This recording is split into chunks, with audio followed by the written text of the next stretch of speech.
Pasca banjir bandang di Kecamatan Limboto Barat, Kabupaten Gorontalo, mengakibatkan pagar SDN 17 Limboto Barat rusak.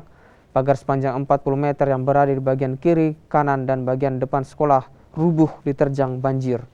Selain pagar sekolah, fasilitas sekolah seperti laptop dan juga buku pelajaran rusak akibat terendam air. SD Negeri 17 Limboto Barat yang berada di Desa Daina menjadi salah satu titik terparah yang terendam banjir. Banjir juga merusak salah satu rumah milik warga. Banjirnya itu nanti hampir maghrib. Apa saja yang rusak di sekolah, Bu?